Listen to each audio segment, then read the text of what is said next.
ಎಲ್ಲರೂ ಕೂಡ ನಮಸ್ಕಾರ. ನಾನು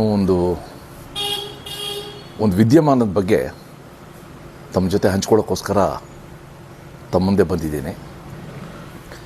ಈಗ 4 ವಾರದ ಹಿಂದೆ ನನ್ನ ಫೇಸ್ಬುಕ್ಕಲ್ಲಿ ಒಂದು ಪೋಸ್ಟ್ ಮಾಡಿದ್ದೆ. KGF ಹತ್ರ ಒಂದು ಹಳ್ಳಿನಲ್ಲಿ ಒಬ್ಬಳು ಹುಡುಗಿ, ಕುಸುಮ ಅಂತ, 16 ವರ್ಷದ ಹುಡುಗಿ, ಅಪಘಾತವೊಂದರಲ್ಲಿ ತನ್ನ ಒಂದು ಸಂಪೂರ್ಣ ಕಾಲು ಕಳ್ಕೊಂಡ್ರೂ ಕೂಡ ಆ್ಯಂಬ್ಯುಲೆನ್ಸಲ್ಲಿ ಹೋಗಿ SLC ಎಕ್ಸಾಮ್ ಬರೆದಿದ್ದು ಇಡೀ ರಾಜ್ಯದಲ್ಲಿ ಅದೊಂದು ಸುದ್ದಿ ಆಗಿತ್ತು. ನಾವು ಅವ್ರ ಮನೆಗೆ ಹೋಗಿ ಆ ಹುಡುಗಿ ಜೊತೆ ಮಾತಾಡಿ ಆ ಹುಡುಗಿಗೆ ಧೈರ್ಯ ತುಂಬಿ, ನಿನ್ನ ಕಾಲ ಮೇಲೆ ನಿಂತ್ಕೊಳ್ಳೋಂಗೆ ಒಂದು ಕಾಲಿನ ಅಂದರೆ ಕೃತಕ ಕಾಲು, ಆರ್ಟಿಫಿಷಿಯಲ್ ಲೆಗ್, ಅದ್ರ ವ್ಯವಸ್ಥೆ ಮಾಡ್ತೀನಿ ಅಂತ ಧೈರ್ಯ ತುಂಬಿ ಬಂದಿದ್ದೆ ನಾನು. ಪಾಪ ಅವರಪ್ಪ ಸಣ್ಣ ಕೃಷಿಕ.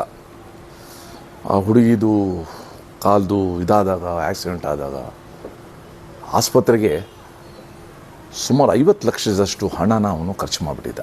ತನ್ನ ಮಗುಗಳೇ ಇರೋದು ಮಗಳು ಚೆನ್ನಾಗಿ ಸಾಕಬೇಕು ಅಂತ. ಈಗ ನಿನ್ನೆ ನನ್ನ ಜೊತೆ ಇದ್ದ ನನ್ನ ಸ್ನೇಹಿತ ಗೌತಮ್ ಅವರಿಗೆ ಒಂದು ಮೆಸೇಜ್ ಬಂತು.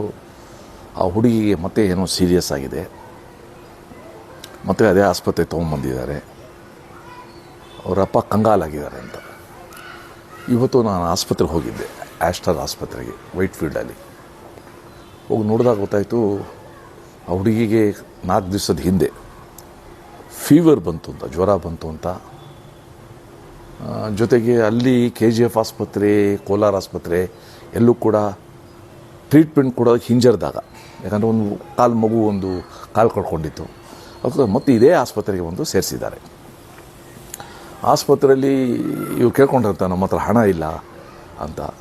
ಇಲ್ಲೆಲ್ಲ ಸಣ್ಣದು ಟೆಸ್ಟ್ ಮಾಡಬೇಕು, ಅದು ಮಾಡಬೇಕು, ಆ ವಾರ್ಡು, ICU ಅಂತೆಲ್ಲ ಸೇರಿಸಿ ಟ್ರೀಟ್ಮೆಂಟ್ ಕೊಟ್ಟಿದ್ದಾರೆ. ನಿನ್ನೆಗೆ ಆ ಹುಡುಗಿ ತಂದೆಗೆ, ಶಂಕರಪ್ಪ ಅಂತ, ಸಣ್ಣ ಕೃಷಿಕ, ಅವ್ರಿಗೆ 5.5 ಲಕ್ಷ ರೂಪಾಯಿ ರನ್ನಿಂಗ್ ಬಿಲ್ ಅಂತ ಕೊಟ್ಟಿದ್ದಾರೆ. ಅಂದರೆ ಫೈನಲ್ ಬಿಲ್ ಅಲ್ಲ, ಅದು ರನ್ನಿಂಗ್ ಬಿಲ್, ಅದು ಮುಂದುವರಿಯುತ್ತೆ ಅಂತ. 5.5 ಲಕ್ಷ. ಅವ್ನು ಗಾಬರಿ ಆಗ್ಬಿಟ್ಟಿದೆ, ಎಲ್ಲಿಂದ ತರ್ತಾನೆ? ಮತ್ತು ನನ್ನ ಸ್ನೇಹಿತರ ಹತ್ರ ಹೇಳಿದ್ರಂಥವ್ರು, ಶಂಕರಪ್ಪ ಸರ್, ನನಗೆ ಒಂದೇ ಮಾರ್ಗ ಇರೋದು, ನಾನೇ ಆಸ್ಪತ್ರೆಗೆ ಹೇಳಿದ್ದೀನಿ, ನನ್ನ ಮೂತ್ರಪಿಂಡವನ್ನು, ನನ್ನ ಕಿಡ್ನಿನ ಬೇಕಾದ್ರೆ ತೊಗೊಳ್ಳಿ, ನನ್ನ ಮಗಳಿಗೆ ನನ್ನ ಹತ್ರ ದುಡ್ಡು ಕೊಡೋಕ್ಕೆ ದುಡ್ಡಿಲ್ಲ ಅಂತ. ಅದು ಕೇಳಿ ನಂಗೆ ಭಾಳ ಕಸಿವಿಸಿ ಆಯಿತು. ಇವತ್ತು ಮಧ್ಯಾಹ್ನ ನಾನು ಆಸ್ಪತ್ರೆಗೆ ಹೋಗಿದ್ದೆ, ಹುಡುಗಿ ಜೊತೆ ಮಾತಾಡಿದೆ, ತಂದೆ ಜೊತೆ ಮಾತಾಡಿದೆ, ತಾಯಿ ಜೊತೆ ಮಾತಾಡಿದೆ, ಮತ್ತು ಆಸ್ಪತ್ರೆ ಮ್ಯಾನೇಜ್ಮೆಂಟ್ ಜೊತೆ ಮಾತಾಡಿದೆ. ನೋಡ್ರಿ, ಇವ್ರ ಕೈಲಿ ಏನೂ ಇಲ್ಲ, ಈಗ ನೀವು ಡಿಸ್ಚಾರ್ಜ್ ಮಾಡಿದ್ರೆ ನಾನು ಸಂಪೂರ್ಣ ಉಚಿತವಾಗಿ ಬೇರೆ ಆಸ್ಪತ್ರೆ ಚಿಕಿತ್ಸೆ ಕೊಡೋಕ್ಕೆ ವ್ಯವಸ್ಥೆ ಮಾಡ್ತೀನಿ ಅಂದ್ಬಿಟ್ಟು ನನ್ನ ಸ್ನೇಹಿತರ ಜೊತೆ ಮಾತಾಡಿದೆ. ಅದಕ್ಕೆ ವ್ಯವಸ್ಥೆ ಮಾಡಿದ್ದೆ ನಾನು. ಸೊ ಓಕೆ, ಕೊಡೋಕ್ಕಾಗೋದಿಲ್ಲ ಅಂತ ನಾವು ಅವ್ರ ಜೊತೆ ಮಾತಾಡಬೇಕು, ಇವ್ರ ಜೊತೆ ಮಾತಾಡ್ಕೊಂತ ಚರ್ಚೆ ಸ್ಟಾರ್ಟ್ ಮಾಡಿದಾಗ ನಾನು ರಾಜ್ಯದ ಆರೋಗ್ಯ ಸಚಿವರ ಜೊತೆ ಮಾತಾಡಿದೆ, ಶ್ರೀ ದಿನೇಶ್ ಗುಂಡೂರಾವ್ ಅವ್ರ ಜೊತೆ. ಎಲ್ಲ ಎಕ್ಸ್ಪ್ಲೇನ್ ಮಾಡಿ, ನೀವು ಆಸ್ಪತ್ರೆಗೆ ಹೇಳಿ ಬಿಡಬೇಕಾಗತ್ತೆ ಇಂಥದ್ದು, ರೇರೆಸ್ಟ್ ಅಂತ, ಪಾಪ ದುಡ್ಡಿಲ್ಲ ಅವ್ರ ಹತ್ರ ಅಂತ. ಆಮೇಲೆ ರಾಜ್ಯದ ಆರೋಗ್ಯ ಆಯುಕ್ತರು, ಹೆಲ್ತ್ ಕಮಿಷನರ್ ಜೊತೆ ನಾನು ಮಾತಾಡಿದೆ. ಅದೇ ರೀತಿ ನಾನು ಬೆಂಗಳೂರು ಕೇಂದ್ರ ಸಂಸದರು, Bengaluru central parliamentary constituency MP ಆದ ನಮ್ಮ PC ಮೋಹನ್ ಅವ್ರ ಜೊತೆನೂ ಕೂಡ ನಾನು ಮಾತಾಡಿದ್ದೀನಿ. ಆ PC ಮೋಹನ್ ಅವರು ಕೂಡ ಡೀಟೇಲ್ಸ್ ಕಳಿಸಿದ್ದಾರೆ. ಎಲ್ಲರೂ ಡೀಟೇಲ್ಸ್ ಕಳಿಸಿದ್ರು, ನಾವು ಮಾತಾಡ್ತೀವಿ ಅಂದರು. ಇರಲಿ ಒಂದು ಚಾನ್ಸ್ ಅಂದ್ಬಿಟ್ಟು ನಾನು ಮುಖ್ಯಮಂತ್ರಿಗಳ ಮಾಧ್ಯಮ ಸಲಹೆಗಾರ ಶ್ರೀ KV ಪ್ರಭಾಕರ್ ಅವ್ರ ಜೊತೆ ಮಾತಾಡಿದೆ. KV ಪ್ರಭಾಕರ್ ಅವರು ಹುಣಸೂರಲ್ಲಿ ಮುಖ್ಯಮಂತ್ರಿಗಳ ಜೊತೆ ಯಾವುದೋ ಕಾರ್ಯಕ್ರಮದಲ್ಲಿದ್ದರು.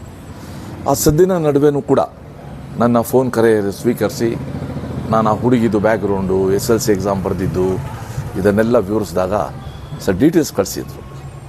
ಸೊ ಅವರ ಮೇಲ್ ID ತೊಗೊಂಡು ಮೇಲ್ ID ಕಳಿಸಿ, ಕೊನೆ ಪ್ರಭಾಕರ್ ಅವರೇ ಆಸ್ಪತ್ರೆಯವ್ರ ಜೊತೆ ಮಾತಾಡಿ, ನಾವು ಮುಖ್ಯಮಂತ್ರಿಗಳ ನಿಧಿಯಿಂದ ಅವ್ರಿಗೆ ಕೊಡ್ತೀವಿ, ಈ ಮ್ಯಾಕ್ಸಿಮಮ್ ನಿಮಗೆ ಪೇಮೆಂಟ್ ಮಾಡ್ತೀವಿ, ಸೊ ಗ್ಯಾರಂಟಿ ನಾವು ಕೊಡ್ತೀವಿ ಅಂತ ಅವ್ರು ಹೇಳಿದ್ರು. ಮತ್ತೆ ಆಸ್ಪತ್ರೆಯವ್ರ ಜೊತೆ ಕೂತ್ಕೊಂಡೆ. ನೋಡ್ರಿ, ಇವ್ರ ಹತ್ರ ಏನಿಲ್ಲ, ಇವಾಗ ಮುಖ್ಯಮಂತ್ರಿಗಳು ಹೇಳಿದ್ದಾರೆ, ಈಗ ಹೋಮ್ ಮಿನಿಸ್ಟರ್, ಇದು ಹೆಲ್ತ್ ಮಿನಿಸ್ಟ್ರದ್ದು ಕೂಡ ಫಂಡ್ ಬಂದಿದೆ ನಮಗೆ, ಆಯಿತು ನಾವು ಕೆಲಸ ಮಾಡೋಣ ಸರ್, ನಾವು ಕೂಡ ಒನ್ ಆಫ್ ಇಟ್ಸ್ ಕೈಂಡ್ ನಮ್ಮ ಆಸ್ಪತ್ರೆ ಇಷ್ಟು ಟ್ರೀಟ್ಮೆಂಟ್ ಕೊಟ್ಟಿದ್ದೀವಿ, ಇನ್ನೆರಡು ದಿವಸ ನಾವು ಸ್ಟೆಬಿಲೈಸ್ ಮಾಡಬೇಕು. ನಾವು ಅಲ್ಲಪ್ಪ, ಇನ್ನೆರಡು ದಿವಸ ಇಟ್ಕೊಂಡ್ರೆ ಇನ್ನು ಬಿಲ್ ಜಾಸ್ತಿ ಆಗುತ್ತೆ ಅಂತ. ಇಲ್ಲ ಸರ್, ಒಂದೇ ಒಂದು ಪೈಸೆ ನಾವು ತೊಗೊಳೋದಿಲ್ಲ, ಬುಧವಾರದೊತ್ತಿಗೆ ನಾವು ಡಿಸ್ಚಾರ್ಜ್ ಮಾಡಿಸ್ತೀವಿ ಅಂತ ಹೇಳಿದ್ದಾರೆ. ಬುಧವಾರ ಅವ್ರನ್ನ ಬೇರೆ ಆಸ್ಪತ್ರೆಗೆ ನಾವು ಶಿಫ್ಟ್ ಮಾಡಿಸಿ ಉಚಿತ ಟ್ರೀಟ್ಮೆಂಟ್ ಕೊಡಿಸೋದು ತೀರ್ಮಾನ ಆಗಿದೆ, ವ್ಯವಸ್ಥೆ ಮಾಡಿದ್ದೀನಿ. ಇದರಲ್ಲಿ ನಾನು ನಿಜವಲ್ಲೂ ಕೂಡ ನಾನು ಫೋನ್ ಮಾಡಿದಾಗ ಇದಕ್ಕೆ ಸ್ಪಂದಿಸಿದ ಮುಖ್ಯಮಂತ್ರಿಗಳ ಮಾಧ್ಯಮ ಸಲಹೆಗಾರ KV ಪ್ರಭಾಕರ್ ಅವರಿಗೆ ನಾನು ಧನ್ಯವಾದಗಳನ್ನ ಹೇಳ್ತೇನೆ. ಭಾಳ ಸ್ಪಂದಿಸಿ ಪುಟ್ಟ ಕುಟುಂಬ, ಬಡ ಕುಟುಂಬ, ಅದಕ್ಕೆ ಇವತ್ತು ಧೈರ್ಯವಾಗಿ ಸರ್ಕಾರನೇ ಇವತ್ತು ಬಂದು ನಿಂತಿರೋದು ಒಂದು ರೀತಿ ಸಮಾಧಾನ ತಂದಿದೆ, ನೆಮ್ಮದಿ ತಂದಿದೆ. ಜೊತೆಗೆ ಆಸ್ಪತ್ರೆಯವರು ಕೂಡ ನಮ್ಮ ಆಸ್ಪತ್ರೆ ಇಷ್ಟು ಟ್ರೀಟ್ಮೆಂಟ್ ಕೊಟ್ಟಿದ್ದೀವಿ, ಇನ್ನು ಮುಂದೆ ನಾವೇನು ಚಾರ್ಜ್ ಮಾಡ್ದೇನೆ ಆ ಮಗುಗೆ ನಾವು ಸ್ಟೆಬಿಲೈಸ್ ಮಾಡ್ತೀವಿ ಅಂತ ಏನು ಭರವಸೆ ಕೊಟ್ಟಿದ್ದಾರೆ ಆಸ್ಪತ್ರೆಯವ್ರಿಗೂ ಕೂಡ ನಾನು ಧನ್ಯವಾದ ಹೇಳ್ತೀನಿ. ಒಟ್ಟಾರೆ ಇವತ್ತು ಒಂದು ಯಾವುದಾದ್ರು ಮನೆಯಲ್ಲಿ ಯಾವುದಾದ್ರು ಆರೋಗ್ಯ ಕೆಟ್ಟೋದ್ರೆ ಅದರಲ್ಲೂ ಕೂಡ ಈ ರೀತಿ ಅಪಘಾತದಲ್ಲಿ ಆದಾಗ ಯಾವ ಸ್ಥಿತಿ ಆಗುತ್ತೆ ಅಂತ ಎಲ್ಲರಿಗೂ ಕೂಡ ಗೊತ್ತಿದೆ.